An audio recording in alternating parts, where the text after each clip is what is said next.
Hello and welcome to Chasing Leviathan. I'm your host, PJ Weary, and I'm here today with Dr. Nima Bassiri.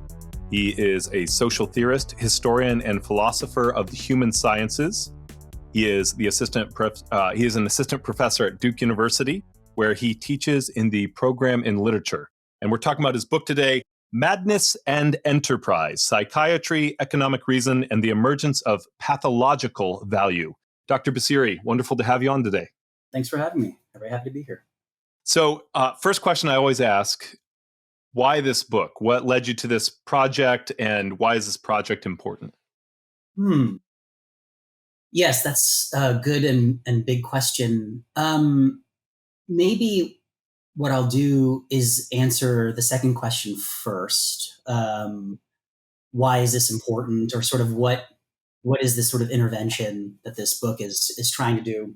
And then I can talk about maybe how I came to it, which is not as interesting because I think I came to it in the same way that a lot of academics come to a lot of projects, which is happy accidents and coincidences and sort of stumbling into something and realizing you've like, oh my God, what is all this I've just discovered?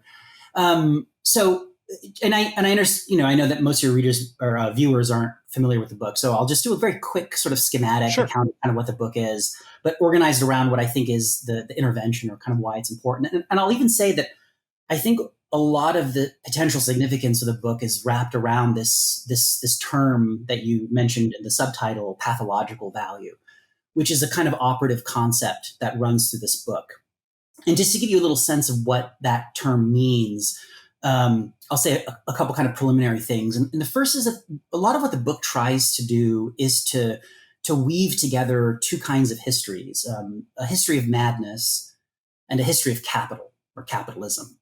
But in a very different way than one might expect, which is not at the level of institutions. So I'm not looking, for instance, at psychiatric clinics and hospitals and marketplaces and thinking about how, the kind of links between economic institutions and psychiatric institutions. Instead, I approach these twin histories according to what is sort of called, and this is sort of a slightly technical term, and I'll just define it, what might be called the positivity of madness. And positivity is a term that gets used sometimes in the history and philosophy of science. What it really means is thinking about how the relationship between madness and economics has transformed how madness was perceived, how it was spoken about, and even more fundamentally, how its very reality was conferred. And so the book, just in terms of its sort of organization, you can kind of see this sort of entwinement of the history of madness and the history of capital, just in terms of sort of a chapter breakdown. Many of the chapters are organized around major themes in the history of capitalism, financial enterprise, wealth inheritance, the political economy of labor. And the book tells a kind of story. And it's a story that starts with what I characterize in the first couple of chapters as a kind of a dilemma that was sort of discovered or whatever, encountered within psychiatry in the 19th century. And it was what we can call kind of diagnostic dilemma. So a lot of practitioners encountered what you can sort of think of as very ambiguous or indeterminable states of mental pathology. This is one of the major transformations that happens in the context of the sort of emergence of psychiatry as a discipline and as a profession. What you have to understand is that prior to the 19th century, the boundary between what counted as sanity and insanity was more or less clear cut, right? It was this idea that there was this sort of the stark raving lunatic, that there was someone who was completely delusional. And in that sense, it didn't actually require an expert to be able to identify the madman. So there was a way that psychiatry, in order, in part, to justify its very existence professionally, it had to imagine new states of mental illness, but states of what I sort of describe as borderline mental illnesses. So things that were not quite clearly insane. And it was important to kind of generate these sort of figures, these borderland figures that I call them in the book, so that psychiatry could say no lay person would ever really be able to identify who these people are. It's incumbent on us to be able to figure out who truly is mad and who isn't. But the problem became that these borderland figures their mental pathologies became so ambiguous that even psychiatrists couldn't actually figure out who in fact was mentally ill or not, or whether a person was mentally ill or not. So one of the things I argue is that practitioners, these sort of clinicians and psychiatrists and early physicians, they had to supplement a lot of their diagnostic assessments with an entirely different form of reasoning. And they had to do it with a form of economic reasoning. There was in some ways for them a very clear-cut way to tell whether a person who seemed odd, who seemed eccentric, whether or not they were actually, let's say, normal from the standpoint of social acceptability, right? That they could continue to operate within society. And the sort of reasoning that the economic reasoning that supplemented their diagnostic assessments, they ask questions like, are these individuals good with money? Can they work? Can they continue to have a job? Do their seemingly strange behaviors actually result in some kind of financial yield, right? And so we in some ways inherit some of this, and we can talk about this later on, this idea of the eccentric CEO or someone who's sort of slightly borderline mental illness, genius, creativity is actually profoundly lucrative. And we measure it. We measure their, as it were, quote unquote, mad genius on the basis of whether money was accrued or not. So anyway, one of the things I argue, though, is that the economic reasoning that suffused psychiatry, it did so profoundly and for so long that it actually ended up, in a way, transforming, in a sense, the very nature of madness itself. What I would go so far as to say the very ontology of madness, the very way in which we understand madness as existing. And in that sense, madness was, and this is one of the kind of major arguments, and I'm going to come very shortly to the repercussions and kind of why this is important for us now. One of the things I argue is that as a consequence of this economic reasoning that supplemented psychiatry, madness was not just a medical category. It wasn't just a kind of moral category. So something to say is healthy or unhealthy or good or bad, but it became also a fundamentally economic category, an economic form. Because madness was not, I argue, something that was seen as a threat, was seen as something that had to be gotten rid of, that was seen as something that had to be excluded from the social order. It was something that had to first and foremost be appraised. Is there some value that can be generated from this apparent abnormality? And if the answer is yes, then it was actually acceptable. We could call it something like an eccentricity or a form of genius or whatever. And if the answer was no, if it was seen to be costly in some fashion, then it was a pathology that had to be gotten rid of. And so in that way, the term pathological value refers to the idea that madness has an underlying economic worth that is the primary metric or benchmark by which it's assessed.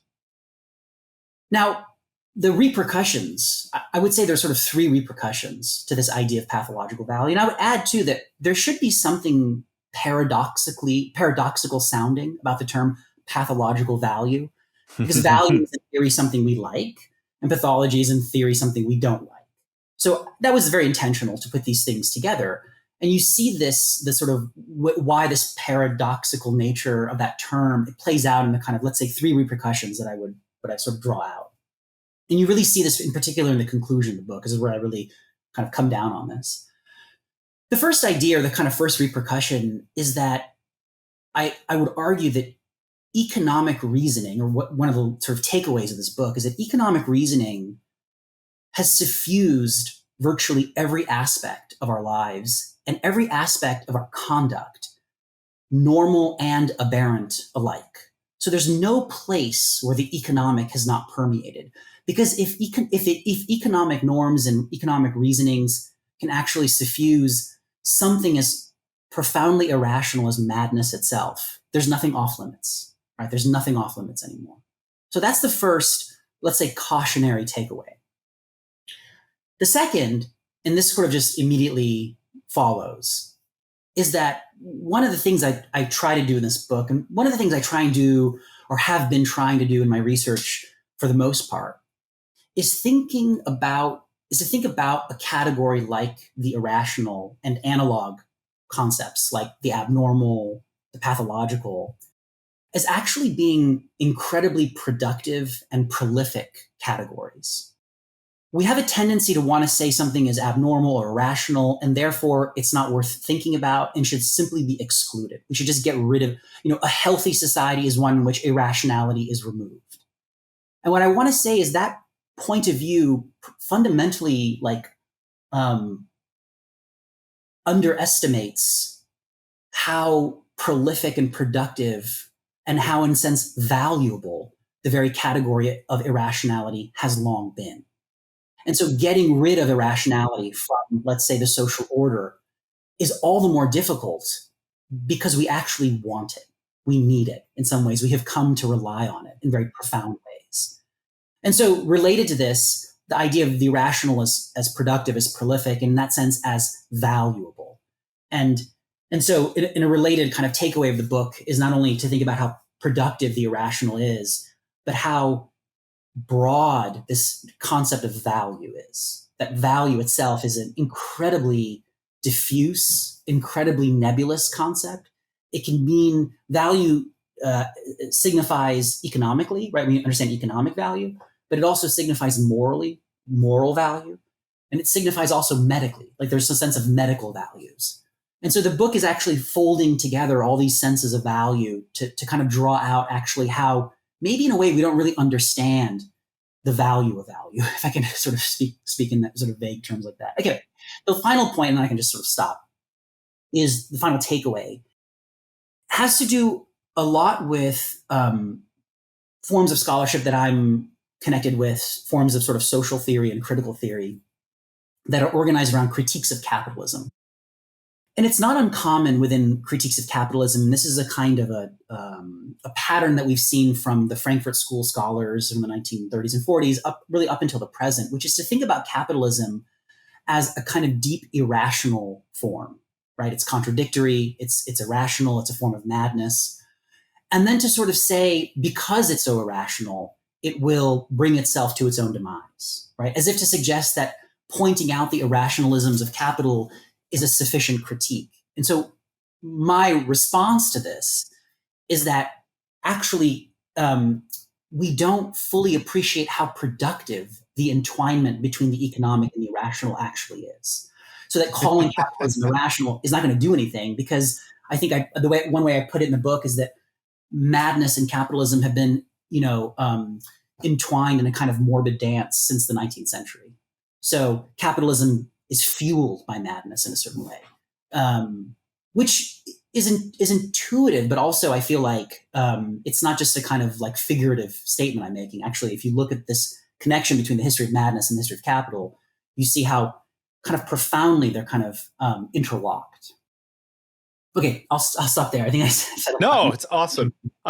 So that last part, are you familiar with the classic joke? Guy goes into his therapist and says, hey, I'm worried about my brother. He thinks he's a chicken. And the therapist says, well, why don't you bring him into, and I can help him. He's like, I would, but I need the eggs. Like this, like, I don't know. You're talking about the irrational, how productive it is. Yeah. But anyways, sorry. A little bit of a hair turn there. Yeah. It's perfect because I feel like, the book covers a lot of ground and a lot of the chapters are very different. But one of the things that it does, there is a kind of leitmotif that runs through, and it has something to do with the fact that like anything that can function as a source of remuneration is an asset. And so it doesn't matter in a way whether you're delusional. If you're making money, even if it's because of your delusions, then that's good. If you're making money irrespective of your delusions, then that's good too, right? I don't know if I like this. It's way too close to home right now. That's there's a chapter. The third chapter of the book is called "From Disorders of Madness to Entrepreneurial Pathology," and it actually looks at the history of the 20th century concept of the entrepreneur, and the way in which this chapter, it looks at kind of three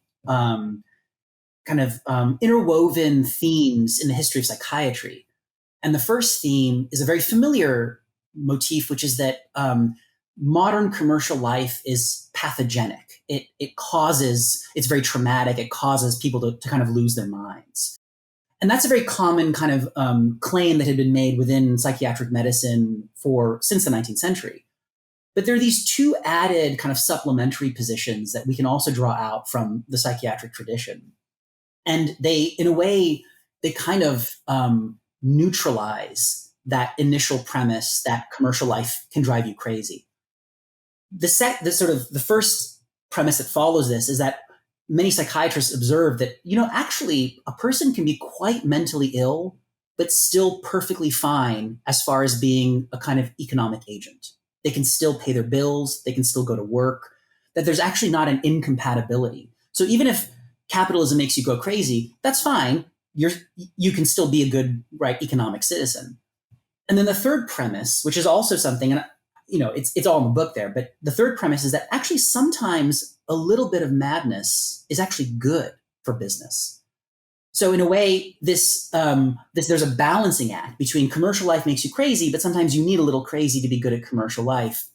And in that chapter, I pose this question about, is this not a contradiction, right? A kind of like, well, commercial life is pathogenic, but pathology is good for commercial life. How do you balance this out? How do you make sure that the pathologies that are good for commerce aren't the pathologies that are going to like basically make you succumb to the tumult of commercial life? And one of the things I argue in this chapter, and it's another kind of motif that runs through the book, is this is where the question of gender and race come in. There's a term I developed in the book called pathological privilege, which is that some people have the entitlement to partake in pathologies that are deemed remunerative. And so it was, in a sense, and I discussed this in detail in the chapter, but the kind of combined category of masculine whiteness that allowed some people to enjoy the privilege of being, as it were, insane, but lucratively insane. And without that privilege, others who tried to simulate it. And so I talk about this in the history of the United States, particularly non-white economic actors. They couldn't, in a sense, utilize that pathological privilege. And so every time they tried to partake in entrepreneurial behaviors, they ended up succumbing to the madness of capital itself. And so there's a complex sort of discussion there. But and that's just one chapter. I mean, there's other. Right. Yeah. Anyway, so sorry. No, it's great. I just wanted, just for clarification's sake, and this might just be a longer discussion. I'm happy to hear that.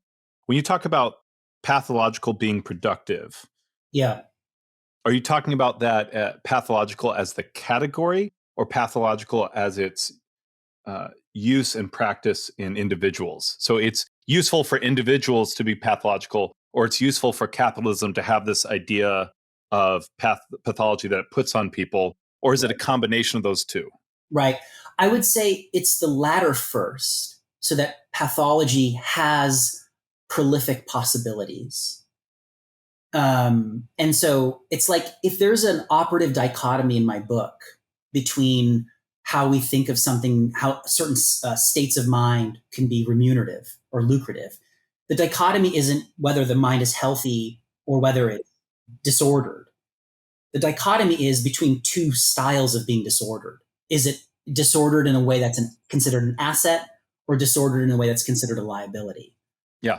In that sense, I would say it's pathology as it's applied in particular cases, but I do want to then think about, in a more deeper sense, whether category of in what ways pathology as such as a concept has always been underlyingly productive. And I'll add to this too, that concept itself is not that old. I mean, it's as old as a kind of modern biomedical worldview is. I mean, I subscribe to a particular genre of the history and philosophy of science, which would propose that the very idea of pathology as we understand it now doesn't really come into being until just the beginning of the 19th century, that one could understand pathology as a way in which organisms can be, right?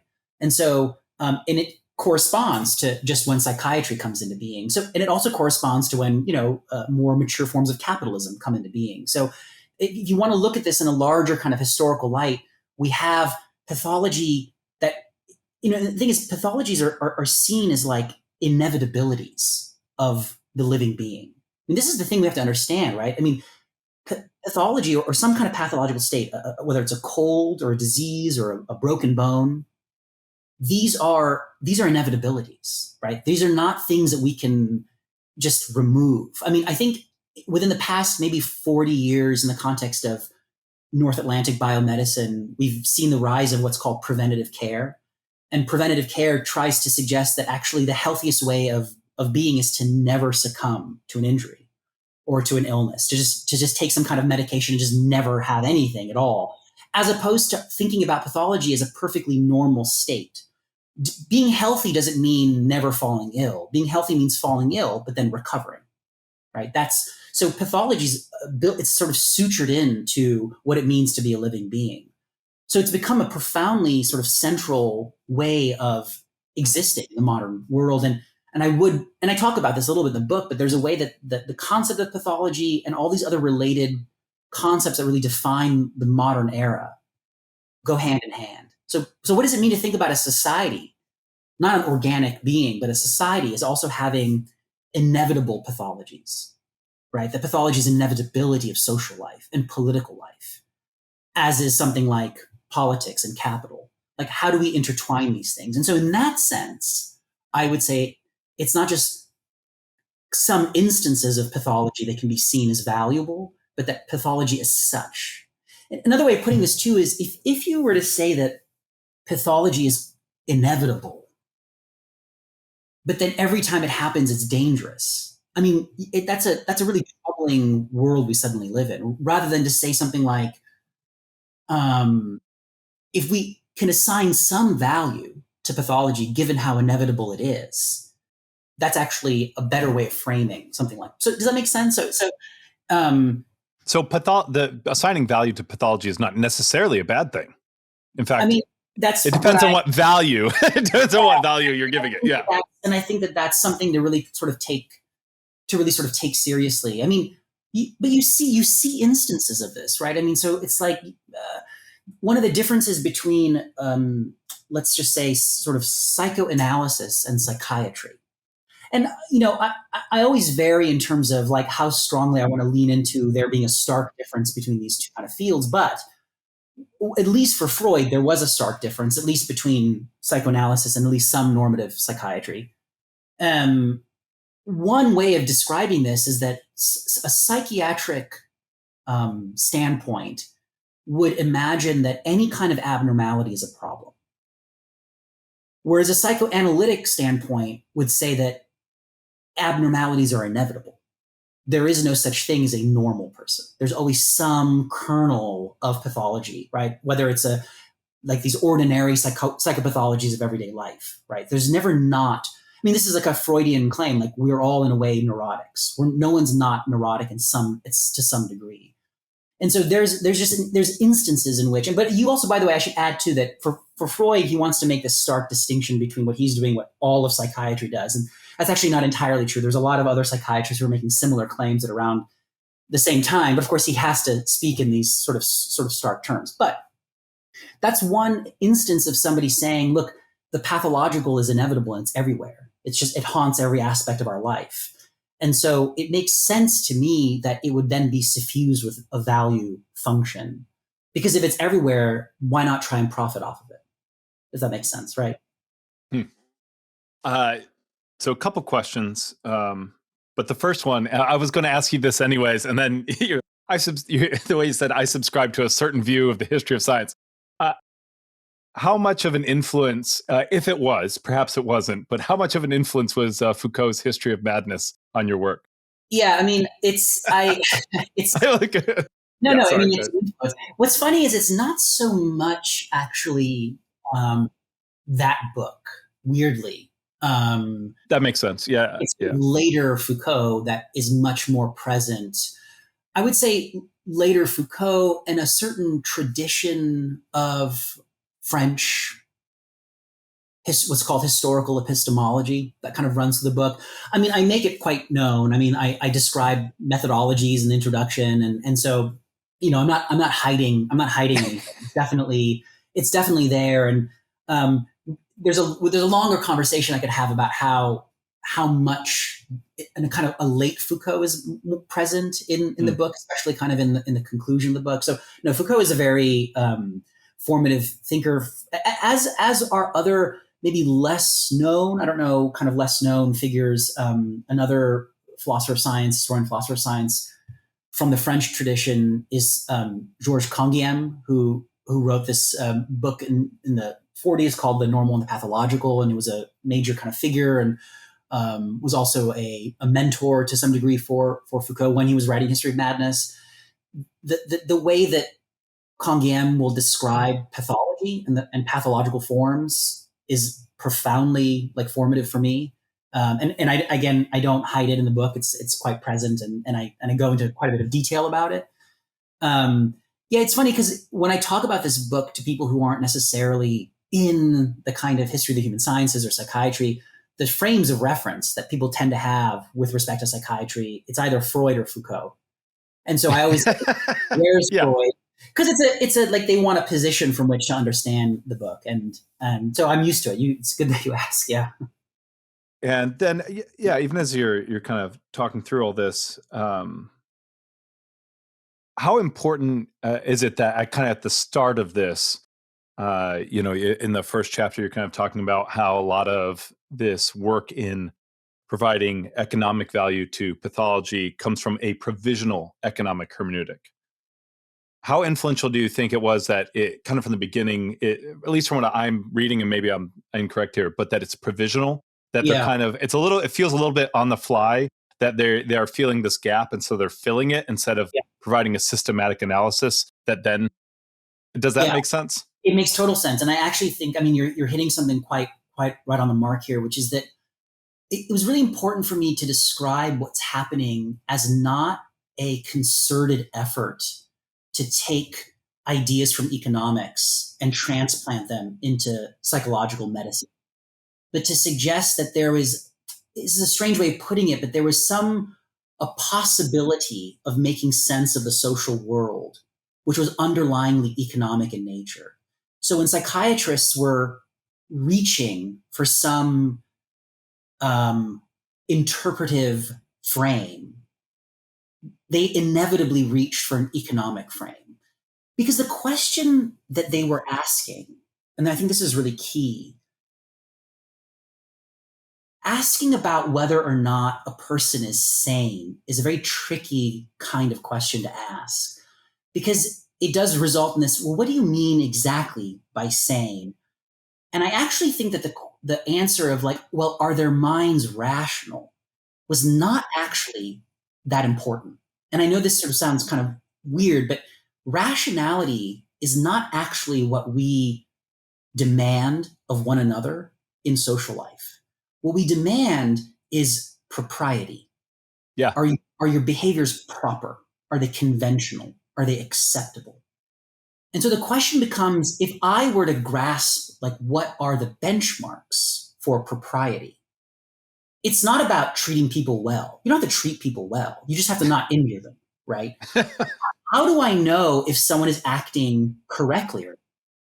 One of the things I talk about in the book is economic benchmarks are so interesting because unlike other benchmarks to appraise social propriety, economic benchmarks are reducible almost to a kind of arithmetic calculation. Mm-hmm.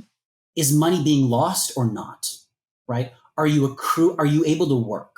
And that's a question that means, is money being produced? Right? Are you spending money you don't have, or are you making it? So in a way, using an economic benchmark has this remarkable efficacy, where you can ask this question. When you ask the question, is this person sane? What you're really asking is, are they a problem for society? Right? Are they a problem?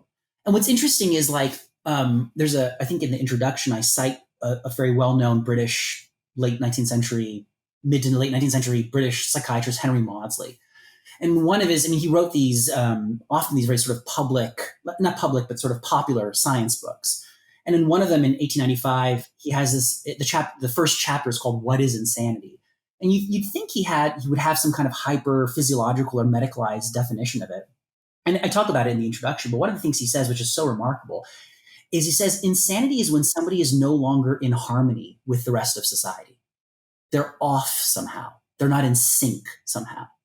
And what does that mean to be in sync? Or what does it mean to be harmonious with the social order and the social good? It means doing the things that are conventionally asked of you.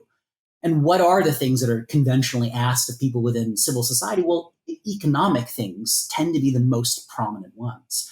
So when I describe it as sort of provisional, what I really want to say, psychiatrists were like, well, our medical interpretations are not sufficient. What else are we going to use to assess whether there's social propriety in these behaviors, these potentially odd behaviors? Well, let's just use the economic ones. And they use them so fundamentally that almost in a way, the very nature of madness transformed to facilitate these economic benchmarks that are sort of put upon them. And they were doing this like in the first several decades where modern psychiatry is coming into formation. In other words, when modern categories of madness were coming into formation. So in a sense, there's a kind of co-production here of psychiatry as a profession that made use of economic benchmarks as essentially the right forms of social interpretation that were in the ether, right? And madness as a concept as it was developing. You know, it's a funny thing I often say I'll say this to my students in class. When we talk about a person and say of such a person that they are successful, this is a successful person, we always mean it with respect to money and financial and professional success. If I say so-and-so is successful, and your first question is going to be, oh, what do they do? And I'm going to say, oh, they do. Yeah. I would say, oh, they do virtue. They're morally successful. You know, like I'm a Platonist or something. I'm like, they're morally successful. They've cultivated a philosophical like spirit. You would say that's not what successful means. Successful is a certain, so already in that kind of like that reflexive way of understanding success as ultimately about professional and economic success. I think this just sort of it has the imprint of the extent to which the kind of most substantive form of social propriety is economic propriety. And so that was really important for me to sort of draw this out. It's like I assume in the background of the way psychiatrists are thinking are social norms that have become entrenched in the 19th century that are deeply economic in nature. And so I want to be clear, because it could sound like I'm critiquing psychiatry as a discipline, and that's not my goal here. My goal is to talk about why the work that you're doing, the work that even Foucault did, is important, which is to evaluate psychiatry in light of philosophical frameworks. Because you can't learn all of psychiatry and all of philosophy, right? Like, you know, sometimes when I'm talking on this show, people are like, oh, you should learn more about this, learn more about this. And right. I'm a nerd and I'm enjoying learning about all the different things, but most people don't have this amount of time. Right. And so what we see, the psychiatrists, that idea that you talked about, where you have harmony and out of sync. Yeah. Well, this is where you get the idea of genius and madness, and it's hard to know until you can evaluate it much later, because like when is society wrong, right? Yeah. That's kind of, I mean, that's what made me think of History of Madness, right? Like, yeah. It's like, wait. Like, he's not wrong. Like, that's like, everyone's just blind to this. And from the psychiatric standpoint, if their goal is just to stay with stable frameworks, because that's what we're talking about here, they're just going to generally go with the status quo, because they're not looking to push. I'm trying to imagine someone who is a psychiatrist who also was like trying to like make deep ethical changes to the society. Like, you would get like, you're like, he's going and like people are getting stranger. I don't think. No. So yeah. and I'm not, it's not a criticism, although I will say I have given book talks to clinicians, and they haven't accused me, but there have been sort of like, are you actually saying madness isn't real? Like, I'm like, well, that's not what I'm saying at all. In fact, I'm describing how the reality of madness has transformed over time. Madness, mental illness is profoundly real, but there are many ways in which something can be real. And this is a standard premise within philosophy of science, right? We can think of something, so it doesn't have to be real only insofar as it's biologically real or real only as it's socially constructed. There are all various permutations of real in the sense real, yes. in the sense that like the economic appraisals of madness and how madness operates as an economic form had real effects on people's lives. And that is a measure of its reality. I will say something about, and as I say, it's not a criticism of psychiatry, but it is an important observation to make about, and it's not an observation I'm starting. I mean, it is an observation that is right there at the end of History of Madness, so 1961. And then many psychiatrists, historians of psychiatry, have talked about this, which is that, apropos of this thing that I mentioned earlier, as to the extent that it was very important for psychiatry to justify its professional existence by virtue of saying mental illness is not something just anyone can identify. Because if it were, you wouldn't need us. And so it had to be subtle. It had to be buried. It had to be ingrained in ways that were largely invisible. But insofar as it was this, psychiatry, in order to identify that boundary between normality and pathology, it had to be able to make claims about the sort of deepest recesses of human conduct.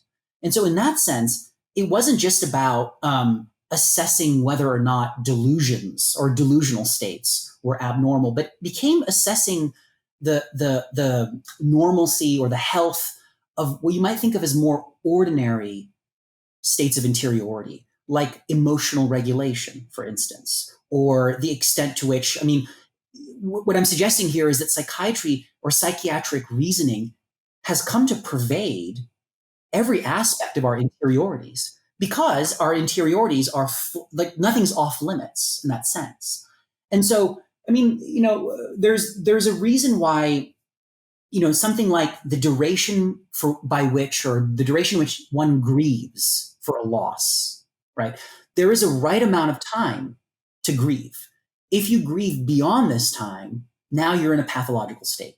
And if you don't grieve at all, that's a pathological state. So every aspect of kind of our emotional, right? And so as a consequence, it's inevitable. And I'm not saying it was some kind of evil genius. It was just an inevitability that psychiatry ended up becoming, in large ways, a kind of the moral arbiter of the right ways of behaving and the right ways of acting and the right ways of feeling and thinking and so on. And this is why there are psychiatrists who write books about why, Donald Trump is mentally ill, or what, right? They see themselves as curators of the health of society in a way that no other medical expert does. You don't have cardiovascular specialists writing op-eds about, they do about the kind of state of heart disease, so the heart disease as a public health issue, but not about sort of pathologizing figures and like having someone who is pathological or something will be dangerous. Right. So there is a certain way that psychiatry has come just invariably to operate in this way as a kind of custodian, right? The custodian of healthy ways of behaving. Is that a criticism? I don't think it's a criticism. What I actually say in the conclusion of the book is that we have to begin to see how psychiatry was more than just a medical field. Psychiatry, or at least, and I'm not saying every psychiatrist, but I'm saying there are elements within psychiatric discourse that make psychiatry, and this is not a critique, that make psychiatry actually very close to what we might call a social theory. It's a theory of society, right? And theories of society or social theories are deeply normative. They make claims about how society should exist and how it shouldn't exist, right? Whether or not we think of capitalism as a problem, whatever it is, yeah. Psychiatry in some way. So it's not, I'm not criticizing, there's no anti-psychiatry stuff here. It's actually to say what's fascinating about psychiatry is that it, without realizing it, it had been a social theory all along. And these are the ways that it operates as a social theory. So in large part, this book is about, let us assume psychiatry is a social theory. How is it understanding this relationship between pathology and value? And this is why throughout the book, very, very intentionally, when I talk about psychiatrists, I often, at least in terms of like introductory and concluding sections, but I do it throughout the book, I will pair up or kind of put into a kind of constellation psychiatric claims and claims from like turn of the century social thought. Georg Simmel, Durkheim, Nietzsche, Marx, right? Mm-hmm. They've done this with Freud. like Freud and Talcott Parsons describes Freud and Durkheim and Weber as the kind of preeminent social thinkers of the turn of the century. And I'm like, well, I think you could make psychiatry as such a kind of social theory. So in that sense, right? So I'm actually trying to think about what psychiatry is as a way of thinking about us. Does that make sense? Yeah. Yeah. You start off with John Stuart Mill, right? Like, and then you immediately follow with kind of arguments from the psychiatric side of things. Exactly. Yeah. You've kind of touched on this, but if you don't mind kind of expounding a little bit, or maybe this is just me clarifying, making sure I'm on the right track. Economics tend to dominate the discourse versus moral versus medical because economics is susceptible to quantification. It's susceptible to mathematical analysis in a way that moral and economic, it's susceptible to hard and fast metrics in ways that moral and medical are really not. And the reason that matters, and you start off with this, and I wrote this down, is psychiatry is trying to wrestle with the radical ambiguity of human conduct. I think that's right. I think that's exactly right. That's in the starkest way of putting it. I would say psychiatry found itself embroiled in a bigger problem. They bit off more than they could chew. It was no longer about the raving lunatic. It was like, how do we assess the normalcy of conduct in general? And in that sense, the boundaries between health and illness, given what I just described around the inevitability of pathology, the boundaries between health and illness are porous. They're really hard to identify. The boundary between moral right and wrong is also incredibly porous. I mean, we read Nietzsche. It's like Genealogy of Morality is 1884. It's like right at the same time. It's like really hard to identify when something can be morally appraised positively versus negatively. I'm not talking about like obvious acts of like goodwill or obvious heinous acts. I'm talking about everyday conduct, like in what, you know what I mean? It's very hard. But the question, it's not even about the mathematizability. It's the kind of hard and fast appraisability of something economic. You have X amount of money. Did it go up or down? Did it stay the same? Right? It's easier. It's a quicker mechanism.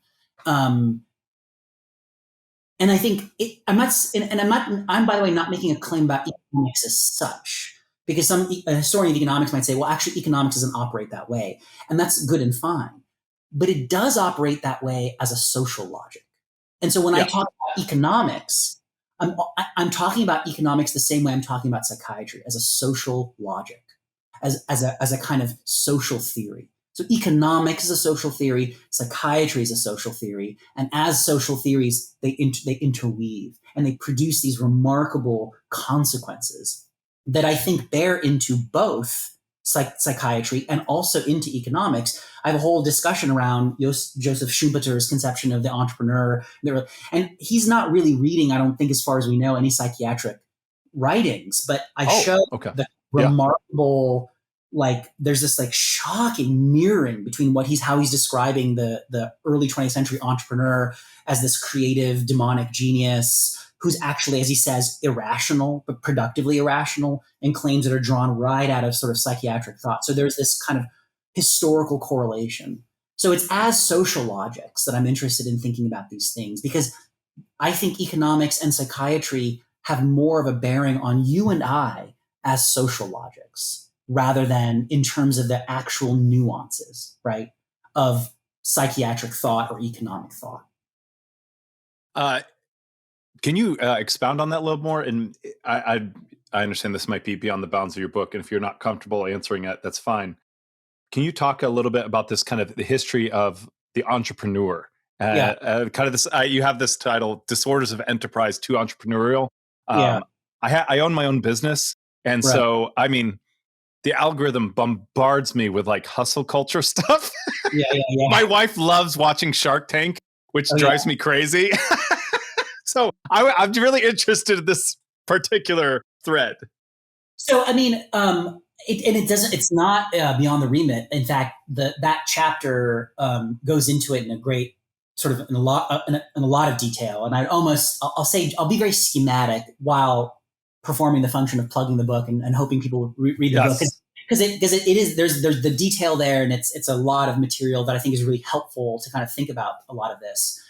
So there's a number of threads here, and one of the threads is the extent to which, so you have sort of a couple of things happening all at once. Within the context of psychiatry in the late 19th century, you have a number of thinkers dealing with what the philosopher William James called the genius problem in psychiatry, which is thinking about forms of abnormal mentation as potentially like beneficial.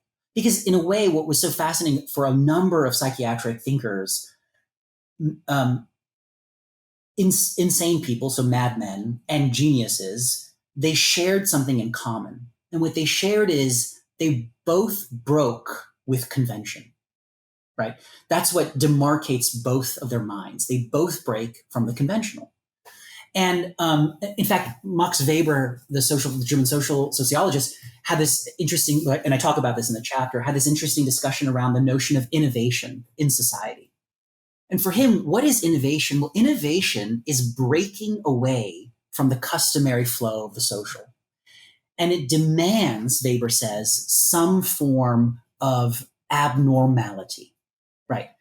So one of the things I press, and maybe I'll just keep it to this, is what really became the determining factor to assess whether a person was a genius or a madman. And I somewhat cynically, and again, there's a lot of material, so please read it, but I somewhat cynically say it's beginning in the kind of late 19th century, it became a retroactive appraisal of whether that break from the customary yielded fiscal returns in some form. And if it did, you were a genius. And if it didn't, you were a madman. And it kind of came down to that, in part because the concept of the genius is something, and there's good intellectual history on this. It's a concept from the kind of late 18th, early 19th century. So ideas around grand figures, Napoleonic figures, and so on and so forth. And so it has a history that's disconnected from psychiatry because it sort of emerges before psychiatry. But the moment that it links up to the psychiatric, it takes on this economic appraisal. And so as a consequence, I would say even today, the notion of a genius, and I would say a virtuoso, and that proximity between the virtuoso as maybe being a little bit mentally abnormal, it always comes down to whether there's something lucrative in what they do. And I know it's very funny, and I've talked about this in like talks and stuff, and I get a lot of pushback from people who want to retain the kind of like romantic conception of a genius, that it's not just about money. And I always remind them about the concept of the blue chip artist, like contemporary artists who, like, anything they produce will be worth millions of dollars. And we appraise, it's like you could find a Picasso sketch and it's going to be worth $20 million, right? And it's like no one is seen as a kind of artistic genius and the work is not valuable. And so in that sense, now I would say those notions have become intertwined. And I think it bleeds into the idea of entrepreneurialism, because there is something about entrepreneurialism where always in the background, there is this idea that developing innovation, and this is the catchword, right? I mean, every university, by the way, I should add, every university has some iteration of an innovation and entrepreneurial program or certificate. We have it at Duke, they have it everywhere. There's the creative up there too. Yes, exactly. There's a background idea that the innovative and the creative, they go together, and some form of out of the box thinking has to happen. Now, of course, if you are really out of the box, you are dubbed a little abnormal or a little eccentric, but it all gets redeemed based on what you produce. Do you know what I'm saying? And so that's something that I think is quite interesting. And I go into a lot of detail about it. And so even the concept of the entrepreneur as it is developed within economic theory, I say, seems to succumb to this similar kind of dichotomy where ultimately there is this is what I mean by the productive irrationalism, right? An irrationalism that is value laden. versus an unproductive irrationalism. And that's really the dichotomy between the virtuoso / genius / entrepreneur and the madman. In fact, the last chapter of the book, and do I have time to say this? Really quickly? No, yeah, you got plenty. Yeah. The last chapter of the book, so before the conclusion, is a case study. So most of the chapters are like, they're kind of more sort of intellectual kind of histories of concepts. The last chapter is a case study about, and it's set in America, about a Gilded Age eccentric millionaire who was like the great-great-grandson. He was an Astor, in New York. So he had all this money. And it was a man who very likely had a mental illness. I mean, he heard voices, right?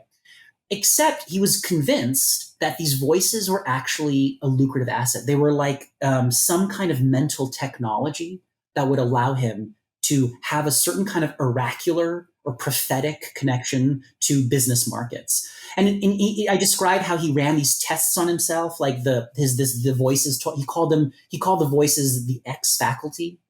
Or I like that it's like this is 1892, and I love that it's like the X factor, right? It's like the X faculty is what he calls it. It's a shocking case study because of how it's reminiscent, but in advance of things that you just read and you're like, wait, this seems like now. But anyway, one of the early experiments of the X faculty that he did with the X faculty is the X faculty told him to go into the city and essentially bet on a particular stock and that it would go up, and he like made money off of it. And he's like, no, it's real. This is, and he tried to patent it. He tried to patent his X faculty.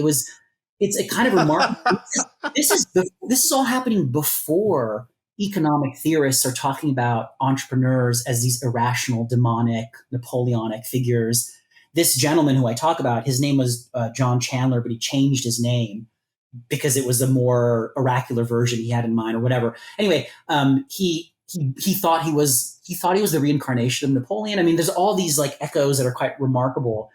But what's interesting is another thing I argue is that it had a lot. The fact that he was incredibly wealthy from birth and white and highly educated, living at turn of the century America, gave him the entitlement to imagine that his oddities were actually financial assets, which is not something we all have access to. So this confluence between the entrepreneurial and the pathological privileges that underwrite it.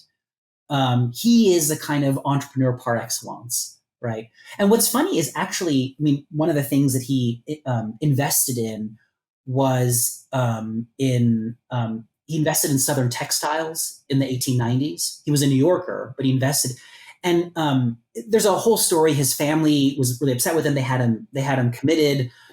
He wasn't actually able to profit off of his textiles, but the thing is, they were profitable. If they had let him do it, he would have made a ton of money. He was actually one of the founders of the city of Roanoke Rapids in North Carolina. It's like, what's crazy is he wasn't wrong, which is like so shocking. Yeah. So it's like this perfect encapsulation. So this thematic of the entrepreneur runs throughout the book because I think it's one of the best iterations of everything I'm kind of talking about. It's not the only one. I have a whole discussion around industrial labor and occupational psychopathology. I have a chapter on aphasia, speech disorders, and will writing in the 19th century, which is this very strange kind of episode in the history of aphasiology. There was this question that was constantly being posed: can aphasics write wills? But it was this. People were obsessed with this question from around 1870 up until around the First World War. But anyway, I don't know if that answered your question about. Yeah, no, it's awesome. Yeah, first and foremost, make sure you buy the book. It's awesome book. Something you talked about here and we've kind of pushed this all along is how economic became kind of the preeminent way to interpret interiority. Yeah. And what's interesting, in some ways, it started to even push out what we would like, not just to exist as like a first among equals with medical and economic. And I want to make sure I'm tracking with you here, but because we see this even in just popular fiction, in movies, all this kind of stuff. It actually starts to push out moral. It starts to push out medical, because this is where you get like the tortured genius, and you have this guy who is like throwing a fit. He's throwing furniture around and stuff like this. I mean, how many times I'm not thinking of a specific scene. Right. Like we have seen this scene so many times where this guy's being a jerk. He's a danger to those around him. But but he makes so much money. He's a genius, right? He's a tortured genius. You're like you can make a lot of money without throwing lamps at people's heads. You know, I mean, like yeah. I know. It I would even say maybe not pushes out the moral and the medical. It reshapes the moral. Yeah. And it transforms the moral and the medical into, and one of the ways I think about this, and, you know, when I talk about the economic, it's not necessarily from, let's say, from a Marxist lens. Mm-hmm. An equally, influential kind of claim is something that you see in Nietzsche's Genealogy of Morality, where he talks about how so much of our moral relations with individuals is predicated on what is effectively an economic logic. For Nietzsche, it's not around modern capitalist structures, but that the economic there is the relationship between debtor and creditor, which is an economic relation. And so it's a relation of transactionalism.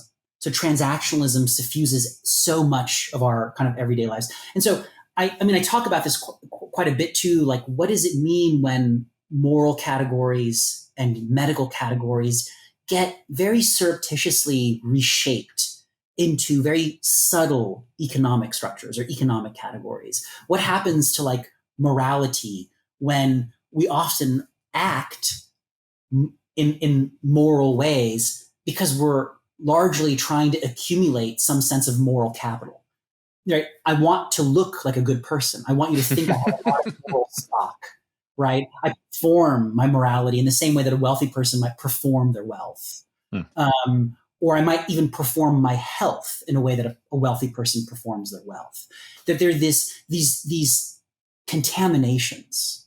So it's not so much about pushing out, but contaminating and reshaping in ways that we haven't really thought about, if that makes sense. Yeah, absolutely. So I want to be respectful of your time, but besides buying your book, which everyone should do, what would you say? I think it's funny that like I'm also like selling a book. I'm like, yeah. I see the concept. It's a genius book. I'll critique the concept of innovative, but my book is very innovative. Yeah, so good. No, so besides buying your book, what would you tell the audience who has listened to this episode to think or to do as they go throughout this week? What's something that they should stop and look at or stop and think about throughout the week as kind of a takeaway from today's discussion? Ooh, that's a good question. Well, I mean, I would maybe put it in a very general kind of way. It's a thing I'll teach courses on like social theory and ethics or whatever to a lot of students. And I often say things like, we often go through the world not realizing how much of our behaviors are profoundly routinized and habituated and kind of conventional, and not realizing necessarily what underwrites the convention itself, why we're doing the things we do. It's almost like, I guess what I would ask of your viewers and listeners is a certain ethical demand to wonder why our conduct has been shaped in the ways that they have. And maybe just a little bit more specifically related to the book, how much of that conduct is underlyingly economic in nature. It's a thing that I will tell my students too. It's like, we're in class together, and we're not in class because you want to learn and I want to teach you. We're in class because someone is paying me and you are paying someone. Like, that's really why we're here. And it's a cynical sounding discovery, but I don't actually think it's cynical. I think it's an important and rigorous sort of self-examination. And that's actually kind of what I gesture towards at the end of the book, is like, I think we need a certain kind of like suspicion on our own behaviors and our own selves to wonder how complicit we are in a lot of these violent structures we're in. I worry about the belief that one is sort of exempt or invulnerable to these horrific vectors. We live in societies that are structurally flawed and violent and oppressive. Am I some superhero who's not affected and hasn't been created in this society? Well, obviously I am. And there's a complicity, and there's levels of complicity I may not even realize. And so I think there's that constant self-reflection, which is a certain self-suspicion. I think it's just important. I don't think it's like a weekly thing. I think it may just be a general thing. And I end the book by wondering what that might entail in a rigorous way, like what that might actually, this term of pathological value, the final section of the conclusion it asks this question: what would it mean to get beyond pathological value? Is that even a legitimate form of thinking? Great answer, Dr. Bassiri. Absolutely wonderful to have you on today. Thanks so much for having me. I really appreciate it.